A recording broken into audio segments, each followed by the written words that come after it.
Tigray President General Tadesse Verede has passed some controversial remarks about an activity ongoing in Tigray. Welcome to my views and news. Thanks for watching the channel. Two news stories. First one is about Tigray. Secondly, is US stepping in to end Sudanese civil war?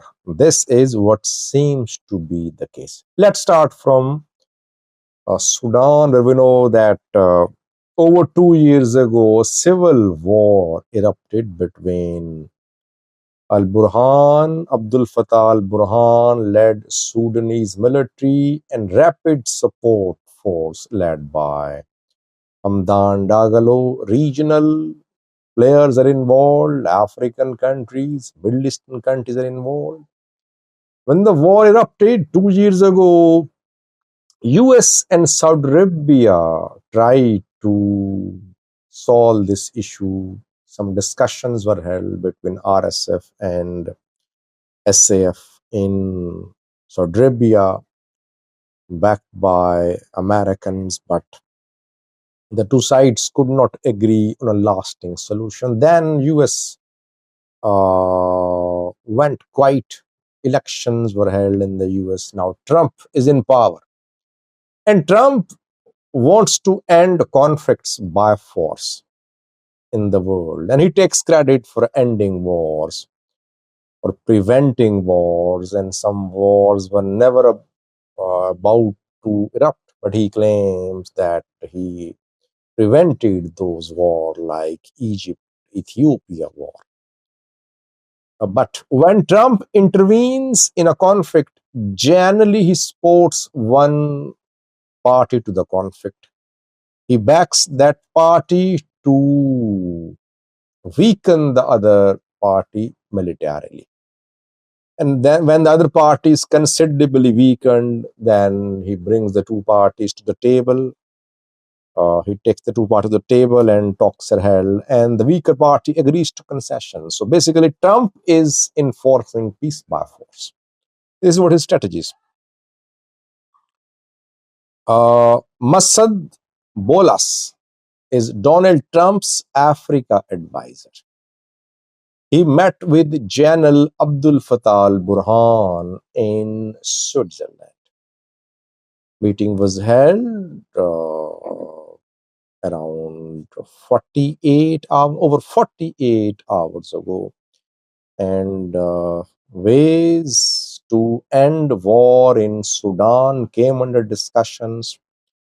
Al Burhan asked Americans to ensure delivery of aid to the people of Darfur, where RSF have been laying siege to some key places for months. This week, allegedly, RSF carried out an attack in Darfur on an IDP camp, Abu Shok IDP camp, and dozens of IDPs were killed in that attack. US condemned that attack. It seems that Trump is going to put his foot in Sudan soon.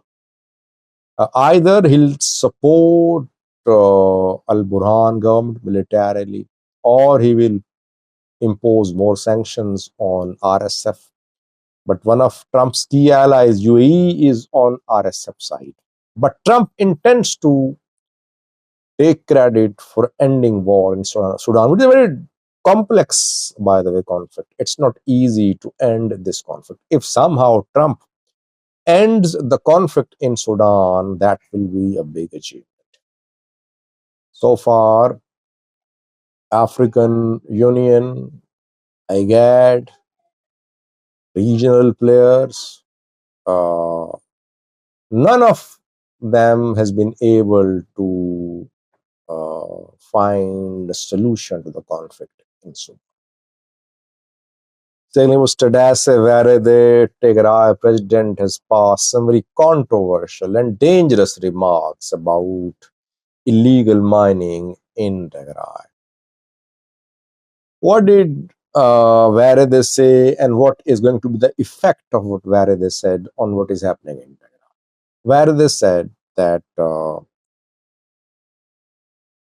majority of gold mining, majority of illegal mining activities in Tigray is being conducted by Tigrayans, which is not surprising. I mean, majority of people living in Tigray is Tigrayans.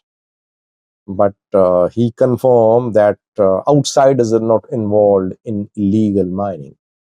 It means that the claims that foreign companies are conducting or carrying out illegal mining are false. Secondly, second point of what he said is alarming. He said, if the money you get from illegal mining is invested in Tigray, it is better. What does it mean? Isn't Varade giving license to illegal mining in Tigray? By the way, in Tigray, illegal gold mining is being done on industrial scale. It's not that a few individuals or a few organizations are extracting gold illegally. No, it's industrial level illegal gold mining. Last year, Tigray deposited $1.8 billion worth gold at the National Bank of Ethiopia. 189 quintals of gold was deposited by Tigray at National Bank of Ethiopia. All regions deposit gold at the federal institution, National Bank of Ethiopia. But the amount of illegally mined gold is also huge, reported.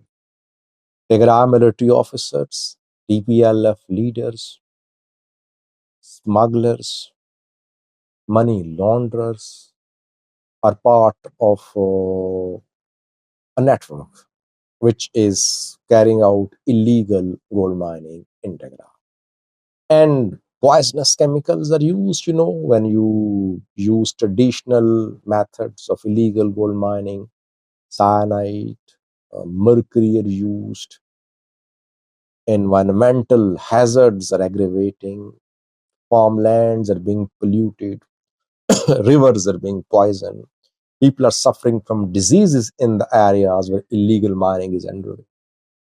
Instead of controlling the situation, instead of ending illegal gold mining, Tigray president is saying that if you spend the money from illegal mining in Tigray, it's better.